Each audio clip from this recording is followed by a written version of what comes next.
இருந்தவாறு கண்களை மூடி ஜெபம் செய்வோம். எங்களை அதிகமாய் நேசித்து வழிநடத்தி வருகிற எங்கள் அன்பின் பரலோக பிதாவே, இந்த காலை பொழுதுக்காக நன்றி செலுத்துகிறோம். இப்போதும் உம்முடைய வார்த்தைகளை நாங்கள் தியானிக்க இருக்கிறோம். கர்த்தர் எங்களோடு கூட பேசுவீராக. இயேசு கிறிஸ்துவின் இன்ப நாமத்தில் ஜெபிக்கின்றோம் நல்ல பிதாவே, ஆமேன். கிறிஸ்துவுக்குள் பிரியமானவர்களே, இந்த காலை பொழுதிலும் நாம் தியானிக்க இருக்கிற தீர்க்கதரிசி சாமுவேலின் முதலாம் புஸ்தகம் 22ஆம் அதிகாரம் 5ஆம் வசனத்தில் குறிப்பிடப்பட்டிருக்கின்ற ஒரு தீர்க்கதரிசியை குறித்து நாம் தியானிக்க இருக்கிறோம். 1 சாமுவேல் 22ஆம் அதிகாரம் 5வது வசனத்தில் காத் என்னும் தீர்க்கதரிசி என்று சொல்லப்பட்டிருக்கிறது. காத் என்கின்ற தீர்க்கதரிசியை குறித்து தான் இன்றைக்கு காலை பொழுதிலே நாம் தியானிக்க அழைக்கப்படுகிறோம். இந்த காத் ஒருவேளை தீர்க்கதரிசியாக இங்கே அறிமுகப்படுத்தப்பட்டிருந்தாலும், முதலாவது இந்த காத் அப்படிங்கிற பெயர் எங்கே அறிமுகப்படுத்தப்படுகிறது என்று சொன்னால், ஆதியாகமம் 30வது அதிகாரத்திலே யாக்கோபினுடைய குமாரனாக ஒரு காத் அறிமுகப்படுத்தப்படுகிறார். 12 கோத்திரங்களிலே காத் என்கின்ற ஒரு கோத்திரமும் அங்கே காணப்படுகிறது. லேயாள் தன்னுடைய வேலைக்காரியாகிய சில்பாளை யாக்கோபுக்கு கொடுத்த போது அவளுக்கு ஒரு குழந்தை பிறந்து ஏராளமாயிருக்கிறது என்று சொல்லி அவனுக்கு காத் என்று பெயரிட்டாள் அப்படின்னு ஆதியாகமம் 30ஆம் அதிகாரம் 9வது வசனத்திலிருந்து 11வது வசனம் வரைக்கும் நாம் பார்க்கலாம். நான் ஏன் இந்த காத்தை குறித்து சொல்கிறேன் என்று சொன்னால், முதலாவது காத் என்கிற பெயர் வேதாகமத்திலே எந்த இடத்தில் இடம்பெறுகிறது என்பதை குறித்து நாம் தெளிவாக புரிந்து கொள்ள. ஆக காத் என்றால் ஏராளமாயிருக்கிறது என்று அர்த்தமாகும். காத் என்ற பெயருக்கு ஏராளமாக இருக்கிறது, குட் ஃபோர்ச்சூன் அப்படிங்கிற பெயர், அல்லது குட் லக், அதிர்ஷ்டம் நிறைந்தவர் அப்படிங்கிற பெயரும் உண்டு. காத் என்றால் அதிர்ஷ்டம் நிறைந்தவர் என்று பெயரும் உண்டு. யாக்கோபு தன்னுடைய பிள்ளைகளை எல்லாம் ஆசீர்வதிக்கிற போது, காத்தை ஆசீர்வதிக்கின்ற போது, இவன் ஒரு படை வீரன், ஒரு இராணுவ கூட்டம் இவனோடு கூட சேர்ந்து கொள்ளும் அப்படின்னு சொல்றாரு. ஆக காத் என்றால் படை வீரர் என்றும் அர்த்தமாகும் என்று நாம் பார்க்கிறோம். ஆக காத் என்ற பெயருக்கு ஏராளமாயிருக்கிறது, அதிர்ஷ்டம் நிறைந்தவர், போர் வீரன் என்ற பெயர்களிலே இந்த காத் அழைக்கப்படுகிறார்.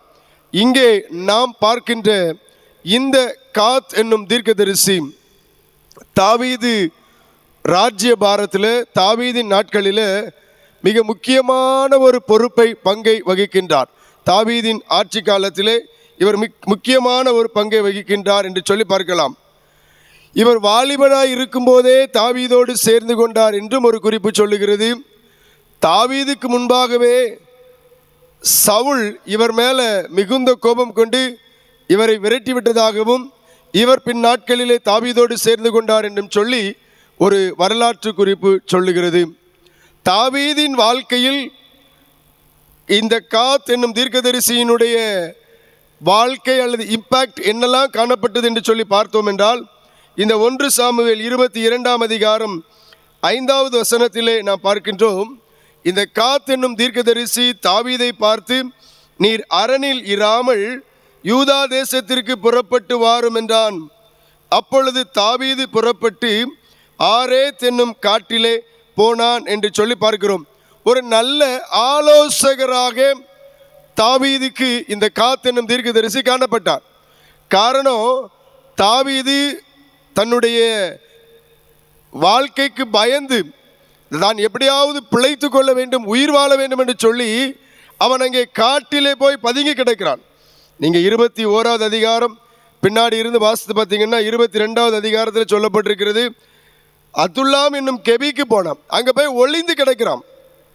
இப்போ காத் என்னும் தீர்க்கதரிசி ஆண்டவருடைய வார்த்தையின்படி தாவீதினிடத்தில் வந்து, இப்படி ஒளிந்து கிடக்க வேண்டாம், நீர் அரணில் இராமல் யூதா தேசத்துக்கு புறப்பட்டு வரும், ஜனங்களோடு கூட சேர்ந்து கொள்ளும் அப்படின்னு சொல்ற அந்த ஒரு ஆலோசனை மீண்டும் தாவீது தன்னுடைய ராஜ்ய பாரத்தை பலப்படுத்தி கொள்ள, ஜனங்களோடு கூட ஒன்றாக இணைந்து கொள்ளக்கூடிய ஒரு மகா பெரிய ஒரு சக்தியை, ஒரு மன தைரியத்தை தாவீதுக்கு கொடுத்தது. ஆக ஒரு நல்ல ஆலோசகராக தாவீதுக்கு இந்த காத் எனும் தீர்க்கதரிசி காணப்பட்டார் என்று சொல்லி நாம் பார்க்கிறோம். இரண்டாவது, இந்த காத் எனும் தீர்க்கதரிசி தாவீதினுடைய வாழ்க்கையிலே எவ்வாறு காணப்பட்டார் என்று சொன்னால், 2 சாமுவேல் 24வது அதிகாரத்திலே நாம் பார்க்கின்ற போது, கர்த்தருடைய நியாய தீர்ப்பை, கர்த்தருடைய கண்டிப்பை தெளிவாக உணர்த்தியவர் இந்த காத் என்னும் தீர்க்கதரிசி. இவருக்கு இன்னொரு பெயர் உண்டு, ஞான திருஷ்டிக்காரன். காத் என்னும் தீர்க்கதரிசி அல்லது ஞான திருஷ்டிக்காரன் என்றும் சொல்லப்படும். வேதாகமத்தில் தீர்க்கதரிசி என்ற பெயர் வருகிறது, ஞான திருஷ்டிக்காரன் என்ற பெயரும் வருகிறது. மூன்றுக்கும் பயன்படுத்தப்பட்டிருக்கிற, அந்த 2க்கும் பயன்படுத்தப்பட்டிருக்கிற வார்த்தைகள் வேறு வேறு. உதாரணத்திற்கு தீர்க்கதரிசி அப்படிங்கிற வார்த்தைக்கு நபி அல்லது நவீம் அப்படிங்கிற வார்த்தை பயன்படுத்தப்பட்டிருக்கிறது. தீர்க்கதரிசி, நவீம் அல்லது நபி. இந்த ஞான திருஷ்டிக்காரன் அப்படிங்கிற வார்த்தைக்கு ரோவே அப்படிங்கிற வார்த்தை பயன்படுத்தப்பட்டிருக்கு. ரோவே அப்படின்னா, இப்போ சாமுவேல் தீர்க்கதரிசியை பற்றி சொல்கிற இடத்துலலாம் இந்த ரோவேங்கிற வார்த்தை பயன்படுத்தப்பட்டிருக்கிறது. இது எதை குறிக்கும் என்றால், இயற்கைக்கு அப்பாற்பட்ட காரியங்களை, ஆண்டவருடைய வார்த்தைகளை உரைத்து சொல்லுவது ரோவே அப்படிங்கிற வார்த்தை. மூன்றாவது, இந்த காத் தீர்க்கதரிசிக்கு பயன்படுத்தப்பட்டிருக்கிற வார்த்தை ஹோசே அப்படிங்கிற ஒரு வார்த்தை.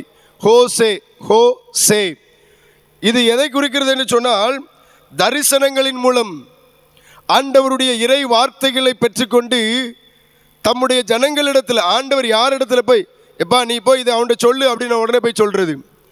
ஸோ கடவுளின் தரிசனங்களை, ஆண்டவருடைய வார்த்தைகளை பெற்று ஜனங்களிடத்தில் சொல்லுகின்ற வார்த்தைக்கு இந்த காத் தீர்க்கதரிசிக்கு கோசே அப்படிங்கிற வார்த்தை பயன்படுத்தப்பட்டிருக்கிறது. இங்கே 2 சாமுவேல் 24வது அதிகாரத்தில் என்ன ஒரு காரியம் காணப்பட்டது என்று சொன்னால், நம்ம எல்லாருக்கும் நன்கு தெரியும். தாவீது தன்னுடைய ஜனங்களை லக்கம் பார்க்க, அதாவது சொல்லப்போனால் சென்சஸ் கால்குலேஷன், தன்னிடத்தில் எவ்வளவு படை வீரர்கள் இருக்கிறார்கள், தன்னிடத்தில் எவ்வளவு மக்கள் தொகை இருக்கிறார்கள் என்பதை அறிந்து கொள்ள தாவீது இந்த மக்கள் தொகை கணக்கெடுப்பை நடத்துகிறார். தொடர்ந்து அது நடக்கின்ற போது அது ஆண்டவருடைய பார்வைக்கு விரோதமாக, ஆண்டவருடைய பார்வைக்கு கோபத்தை ஏற்படுத்துகிறது. 2 சாமுவேல் 24வது அதிகாரத்தில் 11வது வசனம் சொல்லப்பட்டிருக்கிறது, தாவீது காலமே எழுந்திருந்த போது தாவீதின் ஞான திருஷ்டிக்காரனாகிய காத் என்னும் தீர்க்கதரிசி இங்கே ஆண்டவருடைய வார்த்தையை உரைக்கிறார். நீ செய்த இந்த பாவத்திற்கு, நீ செய்த இந்த தேவனுக்கு விரோதமான காரியத்திற்கு ஆண்டவர் உன்னிடத்திலே 3 தண்டனைகளை வைக்கிறார், 3 காரியத்தை வைக்கிறார். இதிலே நீ எதை எடுக்கப் போகிறாய், எதை தெரிந்து கொள்ளப் போகிறார் என்கின்ற காரியத்தை அங்கே தண்டனையாக கொடுக்கிறார். 1, 7 ஆண்டுகள் அங்கே பஞ்சங்கள், 7 ஆண்டுகள் காரியங்கள் அங்கே காணப்பட வேண்டும் என்று சொல்லுகின்றார். 2வது 7 ஆண்டுகள் பஞ்சங்கள், 3 ஆண்டுகள் சத்துருக்கள் உன்னை பின்தொடருவார்கள். 3வது 3 நாட்கள் தேசம் எங்கிலும் கொள்ளை நோய் காணப்படும். 3 தண்டனையை உன்னிடத்திலே தருகிறோம், நீ எவைகளை தெரிந்து கொள்ள விரும்புகிறாயோ அவைகளை தெரிந்து கொள். 1, 7 ஆண்டுகள் உன் தேசம் எங்கிலும் பஞ்சம். 2வது அங்கே 3 வருஷம் உன்னுடைய சத்துருக்கள் உன்னை விடாமல் துரத்தி கொண்டு வருவார்கள்.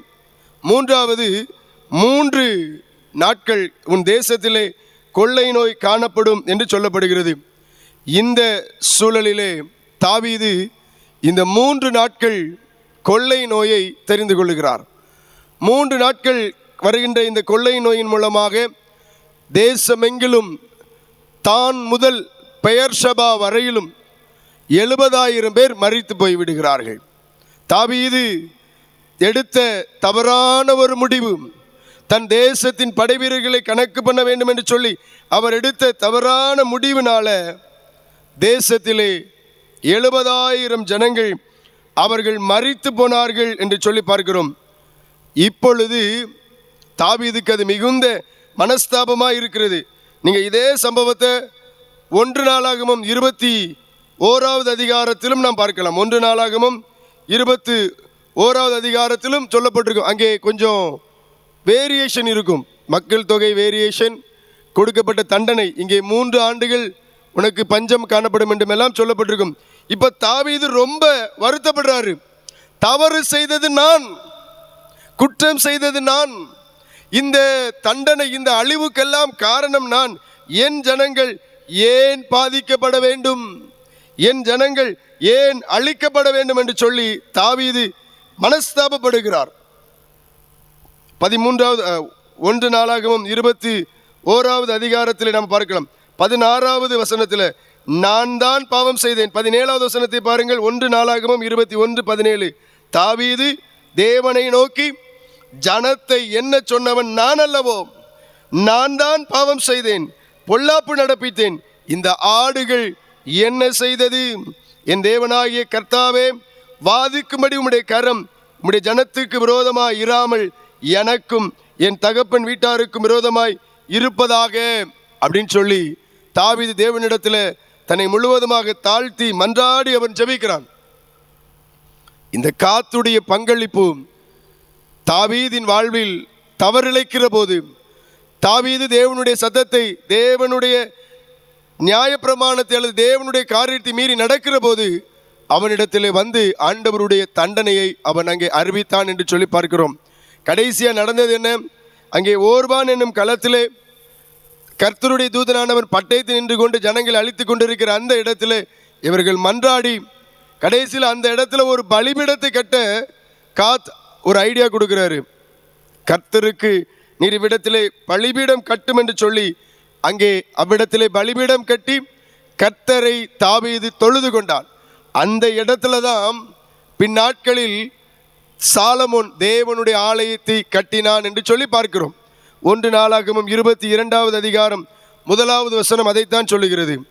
தேவனாகிய கர்த்தருடைய ஆலயம் இருக்கும் ஸ்தலம் இதுவே, இஸ்ரவேல் பலியிடும் சர்வாங்க தகன பலிபீடம் இருக்கும் ஸ்தலமும் இதுவே என்றான். ஆக இந்த காத் தேவனுடைய கட்டளையை, தேவனுடைய நியாய தீர்ப்பை, தேவனுடைய இரக்கத்தை தாவீதுக்கு வெளிப்படுத்தின ஒரு தேவனுடைய மனுஷனாக அவன் காணப்பட்டான் என்று சொல்லி பார்க்கிறோம். 3வது, இந்த காத் தீர்க்கதரிசியினுடைய பங்களிப்பை குறித்து நாம் பார்ப்போம் என்று சொன்னால் 2 நாளாகமம் 29வது அதிகாரம் 25வது வசனத்தில் ஆலய ஆராதனை எவ்வாறு நடைபெற வேண்டும், யார் யாருடைய பார்ட்டிசிபேஷன், யார் யாருடைய பணிகள் எவ்வாறு இருக்க வேண்டும் என்பதை குறித்தும் இங்கே காத் என்னும் தீர்க்கதரிசி அவர்களுக்கு வெளிப்படுத்துகிறான். 29வது அதிகாரம் 2 நாளாகமம் 29வது அதிகாரம் 25வது வசனத்தில் கைத்தாளங்களையும் தம்புருகளையும் சுரமண்டலங்களையும் வாசிக்கிற லேவியரையும் கர்த்தருடைய ஆலயத்தில் நிறுத்தினான். இப்படி செய்ய வேண்டும் என்கிற கற்பனை கர்த்தரால் அவருடைய தீர்க்கதரிசிகளை கொண்டு உண்டாயிருந்தது என்று பார்க்கிறோம். ஆராதனையில் காணப்படுகிற காரியங்கள் அது மனிதனுடைய யோசனைகள் அல்ல, அது கர்த்தர் கொண்டு வந்த காரியமாயிருக்கிறது, அது கர்த்தருடைய கட்டளையாயிருக்கிறது என்று பார்க்கிறோம். ஆலய ஆராதனைகளிலே லேவியர், பாடகர், தம்புருகள், கைத்தாளங்கள் எவ்வாறு பயன்படுத்தப்படும், எப்படி இருக்க வேண்டும் என்பதை எல்லாம் நாத்தானை கொண்டும் இந்த காத் தீர்க்கதரிசியை கொண்டும் கர்த்தர் தாவீதுக்கு கட்டளையிட்டார் என்று பார்க்கிறோம். கடைசியாக இந்த காத் தீர்க்கதரிசியை குறித்து நாம் பார்ப்போம் என்று சொன்னால் 1 நாளாகமம் 29வது அதிகாரம் 30வது வசனத்தில் இந்த காத் தீர்க்கதரிசி ஒரு சிறந்த வரலாற்று ஆசிரியர் என்பதை குறித்து அங்கே சொல்லப்பட்டிருக்கிறது. 1 நாளாகமம் 29வது அதிகாரம் 30வது வசனத்திலே இந்த காத் ஞான திருஷ்டிக்காரனாகிய காத்தின் பிரபந்தத்திலும் எழுதியிருக்கிறது. தாவீதின் எல்லா காரியங்களையும், தாவீதின் வாழ்வில் நடைபெற்ற அனைத்து வரலாற்று சம்பவங்களையும் தன்னுடைய பிரபந்தத்திலே, பிரபந்தம் என்றால் தன்னுடைய புஸ்தகம், அங்கே நாத்தான்வேலுக்கும் ஒரு புஸ்தகம் இருக்கிறது, சாமுவேலுடைய புஸ்தகத்தை நாம் பார்க்கிறோம். அதே போல இந்த காத் தீர்க்கதரிசிக்கும் புஸ்தகம் கொடுக்கப்பட்டிருக்கிறது. அவைகளிலே இவைகளெல்லாம் எழுதியிருக்கிறது என்று சொல்லுகின்றார். ஆக இந்த காத் ஒரு நல்ல ஆலோசகனாக, ஆண்டவருடைய கட்டளையை, ஆண்டவருடைய நியாய தீர்ப்பை அறிவிக்கிறவனாக, ஆராதனைகள் எவ்வாறு நடைபெற வேண்டும் என்கின்ற காரியங்களை உணர்த்துகிறவனாக, ஒரு நல்ல ஒரு ஆசிரியராக இங்கே வேதாகமத்திலே காணப்படுகிறார். இன்றைக்கு இந்த காலை பொழுதிலே இவரை, இந்த காத் தீர்க்கதரிசியை குறித்து நாம தியானிப்பதினால நமக்கு என்ன பிரயோஜனம், நம்முடைய வாழ்க்கையிலே ஆண்டவர் விரும்புகிற காரியம் என்ன அப்படின்னு சொல்லி யோசித்தோம்னா, ஒன்று, உண்மையை உறக்க சொன்னவன். தாவீது தலைவன் என்று தெரியும், தாவீது ராஜா என்று தெரியும், அதே நேரத்தில் அவனிடத்தில் காணப்படுகிற குற்றங்கள் குறைவுகளை சரியாக போய் நேராக நின்று கண்டித்த ஒரு தீர்க்கதரிசியாக நாம் பார்க்கிறோம். ரெண்டாவது, இந்த காத்தனும் தீர்க்கதரிசி ஒரு நல்ல ஆலோசகராக, உதவியாளனாக, உதவி செய்கிறவனாக காணப்பட்டான் என்று சொல்லி பார்க்கிறோம். மூன்றாவது, தேவனுடைய காரியத்தில் ஜெபமும் ஆராதனையும் மாத்திரமே தேவனுடைய சமூகத்தில் தேவனோடு கூட இருக்கிற உறவை நமக்கு அதிகப்படுத்துகின்ற ஒரு காரியமாக காணப்படுகிறது என்று சொல்லி பார்க்கிறோம். இந்த லெந்து காலங்களில் ஒவ்வொரு தீர்க்கதரிசிகளாக தியானித்து கொண்டிருக்கிற நாம் ஆண்டவருடைய சத்தம் கேட்கிற தீர்க்கதரிசிகளாக நம்முடைய வாழ்க்கை மாற வேண்டும். ஒவ்வொரு நாளும் ஒவ்வொரு தீர்க்கதரிசியை தியானித்துட்டே இருக்கிறோம், அடுத்த நாள் அப்படியே மறந்து போனோம் அப்படிங்கிறது அல்ல. ஒவ்வொரு தீர்க்கதரிசியும் ஒவ்வொரு காரியங்களை நமக்கு கற்றுக் கொடுத்து கொண்டே இருக்கிறார்கள். அவைகளை எல்லாம் கேட்டு நம்முடைய வாழ்க்கையிலே நற்காரியங்களை, நற்கிரியைகளை நடப்பிக்க நாம் அழைக்கப்படுகிறோம். அதுதான் இந்த தீர்க்கதரிசிகளை குறித்து நாம் தியானிப்பதினுடைய ஒரு அத்தியாவசியமாக இருக்கிறது. அதுதான் நம்முடைய வாழ்க்கைக்கு மிகுந்த பிரயோஜனமாக இருக்கும். எல்லா தீர்க்கதரிசிகளுமே, அதாவது நல்ல தீர்க்கதரிசிகள், தேவனுடைய சத்தத்தை கேட்கிறவர்கள், ஆண்டவர் என்ன சொல்லுகிறாரோ அதன்படி அப்படியே வாழ்ந்தவர்கள். நம்முடைய வாழ்க்கையில் கூட ஒவ்வொரு முறையும் நாம் வேதத்தை வாசிக்கிற போது, நாம் ஜெபிக்கிற போது, ஆலய ஆராதனைகளிலே பங்கு பெறுகிற போது ஆண்டவர் நமக்கும் பல காரியங்களை உணர்த்தி கொண்டே இருக்கிறார், பல காரியங்களை கற்றுக் கொடுத்து கொண்டே இருக்கிறார். அவைகளுக்கெல்லாம் நாம் செவி கொடுக்க கீழ்ப்படிய அழைக்கப்படுகிறோம். இந்த காலை பொழுதில் தேவ சமூகத்தில் நம்மை தாழ்த்தி ஒப்பு கொடுப்போம். ஆண்டவர் நம்மை ஆசீர்வதிப்பார். இருந்தவாறு கண்களை மூடி, ஆண்டவரே, எங்கள் வாழ்க்கையிலே நாங்கள் மற்றவர்களுக்கு நல்ல ஆலோசகராக இருக்க எங்களுக்கு உதவி செய்யும். கேட்கலாமா? நாங்கள் மற்றவர்களுக்கு நல்ல ஆலோசகராக இருக்கணும் சுவாமி. ஆலோசனை கர்த்தராகிய நீர், நான் உனக்கு போதித்து நீ நடக்க வேண்டிய வழியை உனக்கு காட்டுவேன், உண்மையில் என் கண்ணை வைத்து உனக்கு ஆலோசனை சொல்லுவேன் என்று சொல்லியிருக்கிற நீர் எங்களுக்கு நல்ல ஆலோசனைகளை தாங்க. நாங்கள் அதே போல் அந்த ஆலோசனைகளின்படி பிறருக்கு நல்ல ஆலோசனை கொடுக்கிறவர்களாய் காணப்பட கிருபை தாரும். தீய வழியிலே, தவறான வழியில் நடக்கிறவர்களை உமக்கு நேராக திருப்புகின்ற ஒரு கருவியாக எங்களை பயன்படுத்தும் ஆண்டவர் என்று சொல்லுவோம்.